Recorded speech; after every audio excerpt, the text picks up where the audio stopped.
अस्सलाम वालेकुम dear students. I am Abdul Sami, BA zoology और सब्जेक्ट हमारा है बियोलॉजी का, क्लास 9th का chapter first introduction to biology से हम स्टार्ट लेते हैं। सो फर्स्ट ऑफ ऑल हमारे पास है कि साइंस क्या है, definition of science. So science from the Latin word scientia meanings knowledge. Science जो है वो लैटिन वर्ड से है जिसका मतलब है हमारे पास इल्म, नॉलेज। डिफिनीशन कुछ हम यूँ इस तरह से करते हैं साइंस की, the it is a systematic enterprise that builds and organize knowledge in the form of testable explanations and predictions about the universe.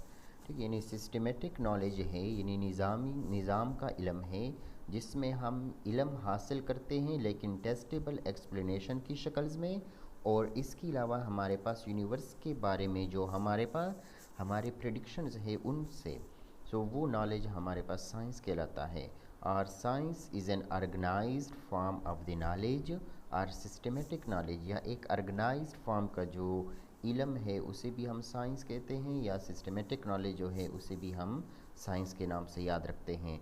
So that's the knowledge through process. ठीक है, यानी वो नॉलेज जो किसी प्रोसेस के through हम gain करते हैं उसे हम साइंस कहते हैं। सेकंड हमारे पास है बायोलॉजी। सो कुछ एटाइमोलॉजी बायोलॉजी की कुछ हम यूँ करते हैं। The word biology is the combination of two Greek words, bios which means life, logos which means study. Biology का जो बेसिकली वर्ड है वो हमारे पास लातीनी ग्रीक यूनानी ज़ुबान के दो अल्फाजों से हमने निकाला है, जिसे हम बायोस और लोगोस के नाम से याद रखते हैं। Bios means life and logos means study. So study about life और the scientific study about life is known as biology. So यहाँ पे आपको डिफिनीशन दिया गया है कि biology is the branch of science which deals with the study of living objects and their life processes. किसी living object और उसकी लाइफ प्रोसेसेस के बारे में जो हम साइंस में स्टडी करते हैं उस ब्रांच को हम बायोलॉजी के नाम से याद रखते हैं। मज़ीद इसकी एक्सप्लेनेशन में बता रहे हैं कि it covers all aspects of the study of living creature.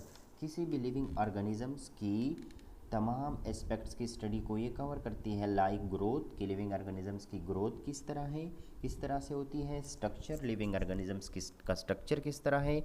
Occurrence, उसकी पेडमोलॉजी, कहाँ कहाँ पे पाए जाते हैं। क्लासिफिकेशन, इकोलॉजी, इन्वायरमेंट के साथ उसका रिलेशनशिप। इकोनॉमिक इम्पोर्टेंस, हमारी मईशत के लिहाज से ये लिविंग ऑर्गेनिजम्स का क्या अहमियत है।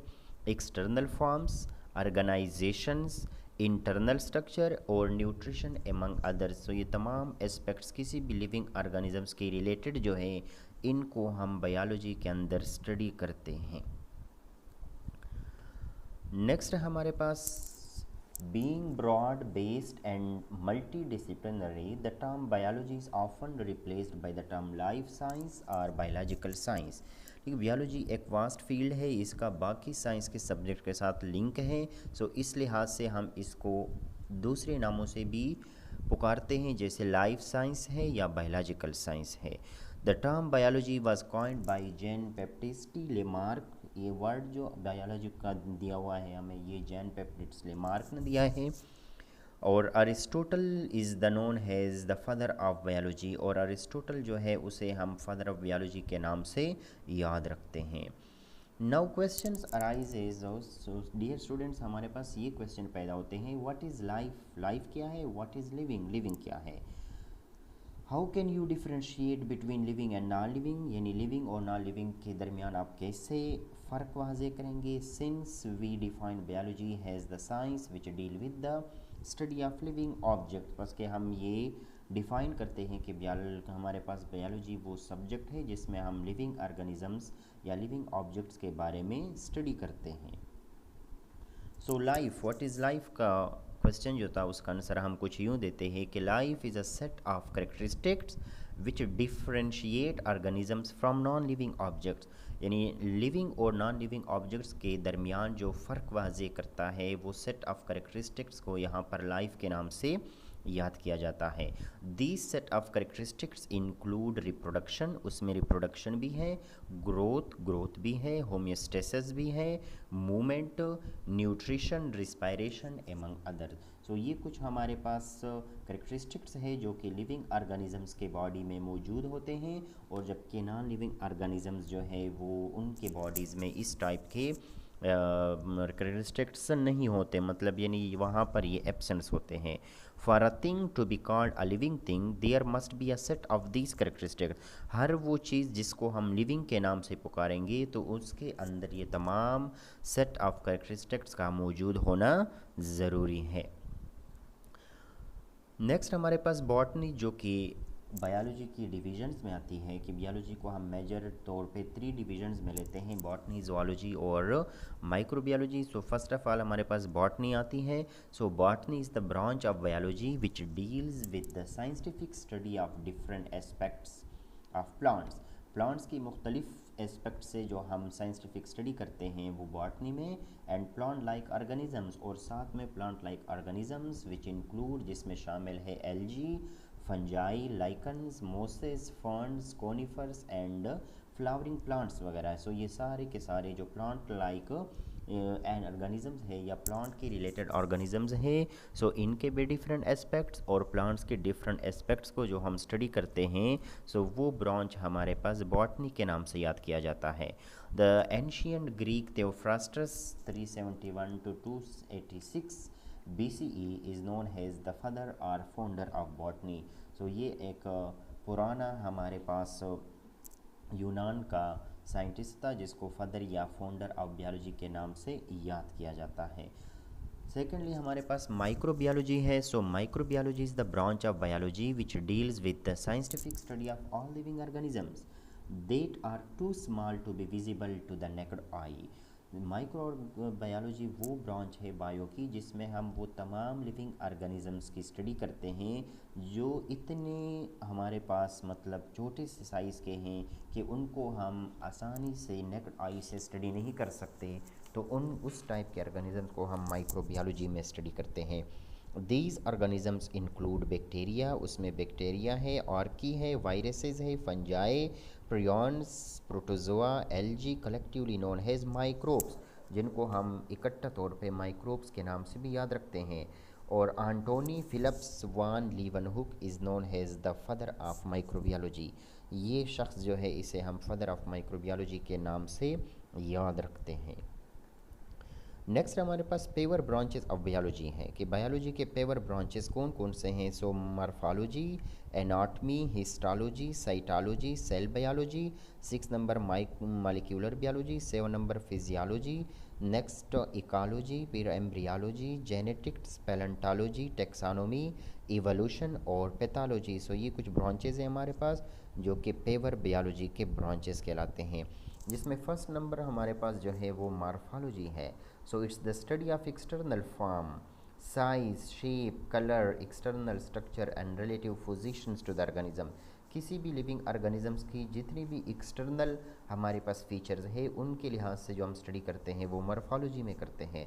Anatomy, the study of internal structure which can be observed with unaided eye after dissections. ठीक है, यानी जब हम डाइसेक्शंस के बाद अनएडेड आईज़ के ज़रिए से यानी ओपन आई के ज़रिए से हम उसकी इंटरनल स्ट्रक्चर को स्टडी करते हैं, सो वो हमारे पास एनाटमी है। Third number physiology, the study of different types of body functions and processes, यानी हमारे बॉडी में डिफरेंट टाइप के फंक्शन जैसे कि हमारा मेटाबॉलिज्म है, and the functional activities of living organism, या किसी लिविंग ऑर्गेनिज्म की फंक्शनल एक्टिविटीज़ को जो हम स्टडी करते हैं वो हमारे पास फिजियोलॉजी के ब्रांच में स्टडी किया जाता है। नेक्स्ट हमारे पास साइटोलॉजी, जो the study of form and structure has well has the function of cells including the behaviour of nucleus and other organelles. इसमें हम structure and form of cell और साथ साथ में सेल के फंक्शंस और इसके अलावा जो है ना behaviour of nucleus to the cells और बाकी ऑर्गेनेल्स की बिहेवियर्स के बारे में हम within the cell study करते हैं। Histology, the study of tissue organization and the structure, tissue की ऑर्गेनाइजेशन और स्ट्रक्चर्स के बारे में जब हम थ्रू लाइट माइक्रोस्कोप स्टडी करते हैं वो हिस्टोलॉजी ब्रांच कहलाती है। नेक्स्ट हमारे पास embryology, So the study of fertilization, growth, division and differentiation of the zygote into the embryo.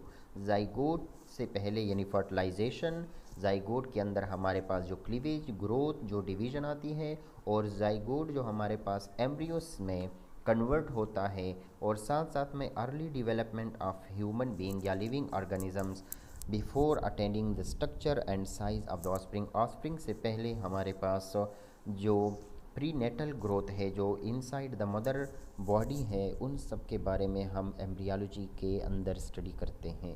Next taxonomy, so science of the identification, nomenclature and classification of organisms. Living organisms की classification को जो हम scientifically study करते हैं वो टेक्सानोमी के अंदर करते हैं। Genetics, the study of inheritance, transfer of character from parents to offsprings, और हेरिडिटी एंड वेरिएशन, और जो वेरिएशंस आते हैं हमारे पास सेम सिबलिंग के अंदर भी वेरिएशंस पाए जाते हैं, और हमारे पास transfer of character from parents to offspring, इन दोनों चीज़ों को हम जेनेटिक्स के अंदर स्टडी करते हैं। सो हमारे पास हेरिडिटी को डिफ़ाइन किया है। Heredity is the study of expression and transmission of traits from parents to offspring. सिर्फ हमारे पास ट्रांसमिशन ही नहीं होता बल्कि उसको एक्सप्रेस भी करना पड़ता है। सो जो करेक्टर या जो ट्रेड्स पेरेंट्स से ऑफस्प्रिंग में आते हैं और साथ में उनकी एक्सप्रेशन जो होती है, इन दोनों चीज़ों की स्टडी हम हेरिडिटी के अंदर करते हैं, और हेरिडिटी की स्टडी हम जेनेटिक्स जो कि बायोलॉजी की एक ब्रांच है उसमें हम करते हैं। नेक्स्ट हमारे पास ecology, the study of living organisms is relation to other organisms and their environment. Living organisms का आपस में और साथ में उनके इन्वायरमेंट्स के एक साथ जो रिलेशन है या जो लिंक्ड है, उनको हम इकोलॉजी के अंदर स्टडी करते हैं बायो की ब्रांच में। नेक्स्ट हमारे पास evolution, so the studies, it studies the origin of life. हमारी ये जो ज़िंदगी है इसकी ओरिजिनेशन कहाँ से है, ये कहाँ से हमारे पास वजूद में आई है, as well has new types of organism from the previous ones, और पुरानों से जो हमारे पास नई टाइप के ऑर्गेनिजम्स है, by modifications involving genetic changes and adaptation, जो जेनेटिक चेंजेस और एडाप्टेशंस के ज़रिए से मॉडिफाइड हुए हैं, उन सब ऑर्गेनिजम्स की स्टडी भी हम इवोल्यूशंस के अंदर करते हैं। नेक्स्ट हमारे पास palaeontology, it deals with the study of fossils. Fossils या रिमेन्स जो कि हमारे पास हंड्रेड्स ईयर्स से उनकी डेथ हुई है, और वो हमारे पास इनसाइड द ग्राउंड या inside the mountain buried form में है। सो उनकी स्टडी को हम पैलेंटोलॉजी के अंदर करते हैं। And the impressions of past organism present in the rocks of different age, different age के रॉक्स में उनके जो इम्प्रेशंस पाए जाते हैं, उनके बॉडीज़ के डिफरेंट पार्ट्स जो हमारे पास लोकेट किए जाते हैं, सो उनको हम पैलेंटोलॉजी के अंदर स्टडी करते हैं। नेक्स्ट हमारे पास है cell biology, the study of morphological, organizational, biochemical, physiological, genetic, developmental, pathological and evolutionary aspects of cell and its component. किसी भी सेल की मार्फोलॉजी, उसकी ऑर्गेनाइजेशंस, उसकी बायोकेमिकल प्रॉपर्टीज़, फिजियोलॉजिकल प्रॉपर्टीज़, उसके अंदर जेनेटिक प्रॉपर्टी, डेवलपमेंट उसके पैथोलॉजी, और इसकी इवोल्यूशनरी एस्पेक्ट, इन सब को जो है ना हम सेल बायोलॉजी के अंदर डिस्कस करते हैं, और साथ साथ में सेल के डिफरेंट ऑर्गेनेलीज के भी। नेक्स्ट हमारे पास molecular biology is the study of nature, physiochemical organisations, synthesis, working and interaction of biomolecules. हमारे पास जितनी भी बायोमॉलिक्यूल्स है जो लिविंग ऑर्गेनिजम्स के बॉडी में मौजूद है, सो उनकी नेचर, उनकी फिजियोकेमिकल ऑर्गेनाइजेशंस, उनकी सिंथेसिस, वर्किंग और उनका इंटरेक्शंस जो है, और साथ साथ में that bring about and control various activities of the protoplasm, जो हमारे सेल की लिविंग पार्ट के अंदर डिफरेंट किस्म की एक्टिविटीज़ को लाते भी हैं और उनको कंट्रोल भी करते हैं। सो सच टाइप्स ऑफ डिफरेंट किस्म के बायो मालिक्यूल्स की जो हम स्टडी करते हैं वो बायो मालिक्यूलर बायोलॉजी के अंदर करते हैं। Last one pathology, so it's the branch of biology which studies diseases in plant and animals and their treatment. किसी भी लिविंग ऑर्गेनिज्म, चाहे वो एनिमल हो या प्लांट्स हो, उनके डिजीज़ेज़ और उनके ट्रीटमेंट्स के बारे में जो हम स्टडी करते हैं वो पैथोलॉजी के अंदर स्टडी करते हैं। सो these all are the paper branches of biology which we studied today. सो उम्मीद है कि आप लोगों को इसकी समझ आई होगी। So thank you for watching and listening today lectures. अल्लाह हाफिज़।